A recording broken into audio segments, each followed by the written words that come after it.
Alright, we're going to go over some notes, Chapter 1 notes, beginning with page 3, where we're talking about two types of errors. I want to remind you to have your setting on the quality of the playback to be on 720p in your YouTube video there, so it'll make the code look a lot more clear. So I would encourage you to do that if you haven't yet. We're going to look at two types of errors.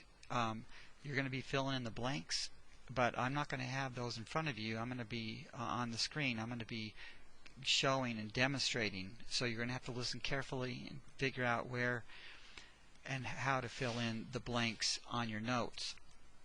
So the first type of error that we're going to talk about is the syntax error. Syntax, S-Y-N-T-A-X.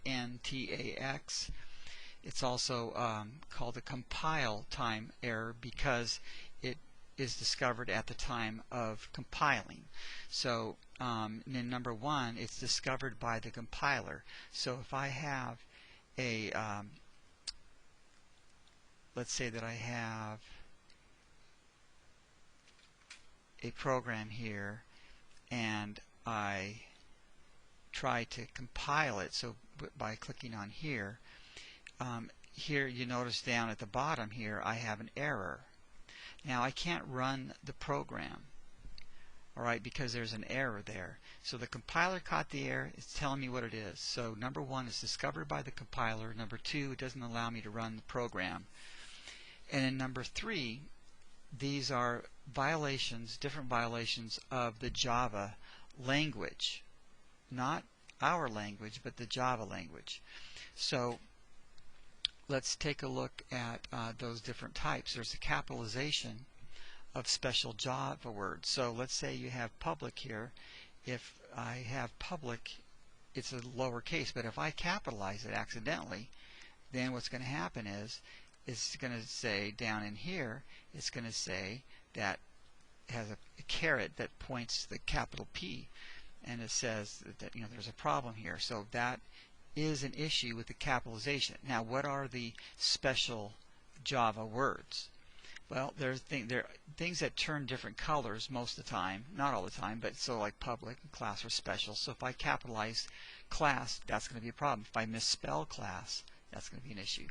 If I capitalize public, static, or void, even if I were to do main, if I capitalize main, because that's the name of the program, or the main method there, oh, I guess this one lets you do it.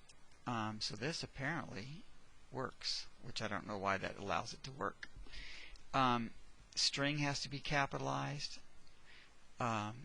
If you capitalize print or out, that could cause issues. And then if you don't capitalize system. So those are key Java words that have to be capitalized or not capitalized appropriately. The next thing in B is spelling of special Java words.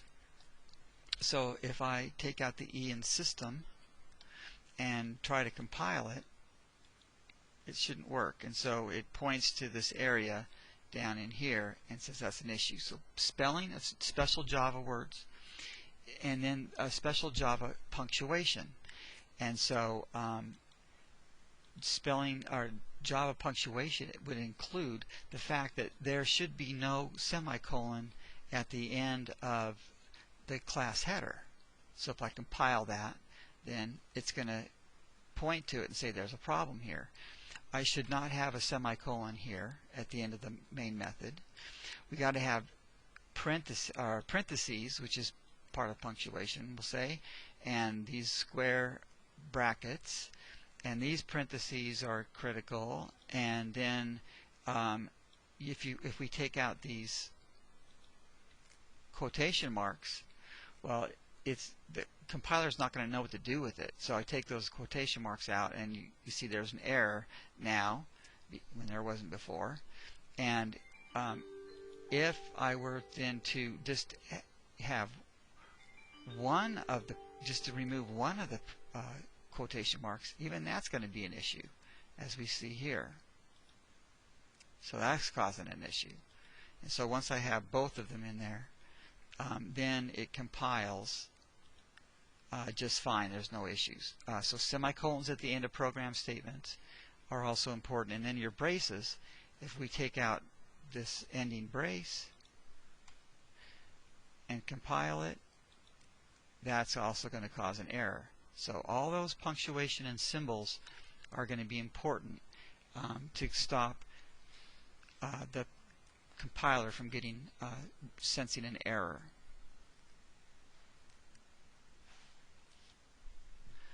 Okay, so now the next type of error we're going to discuss is called a logic error.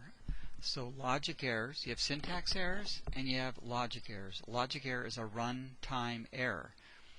So because it's caught after you run the program. So number one, when the output is incorrect or it doesn't come out as expected or desired. So it's also discovered when you run the program. So if let's say I accidentally had an extra O here under improved, and let's say I left out a P in application and I didn't capitalize Java. Okay, so these could be three issues. Maybe I left out forgot to had the space between first and Java. Okay, those kind of things. If I compile the program, oops, I had another issue here. I don't know how that happened.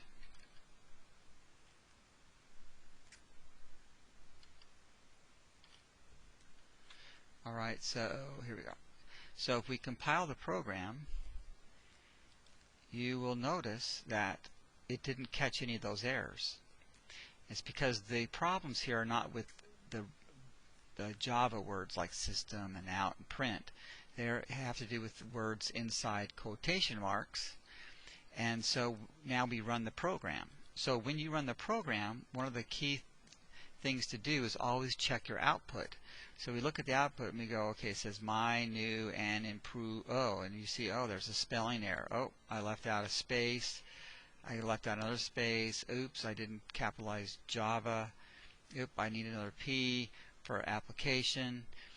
And so those are things that the compiler does not catch. So number 3, it's discovered by checking the output. So don't just run the program and say, okay, I'm done. You run the program and check the output to make sure it's correct. So you have examples of logic errors. You have incorrect order or procedure. You have spelling and grammar mistakes in the literal strings, which I just demonstrated. You have inaccurate calculation because of bad coding. So you might have written a formula incorrectly, and so you notice it in the output that, oh, that number doesn't seem correct. So there's different things that can happen. It's always caught then, the logic errors or the runtime errors are not caught by the compiler. They are caught by you checking the output after you run the program. Number 10, correcting errors is called debugging. So when we're making corrections to our assignments, our programs, we're debugging the program, getting rid of the bugs. And so 11, another expression for running a program is execute, is to execute a program or executing the program. So we'll say, if we say to execute, we're meaning to run the program. And then a repeat thing, it looks like number 12, to print means to display the output on the screen. Alright, so that is the end of the errors.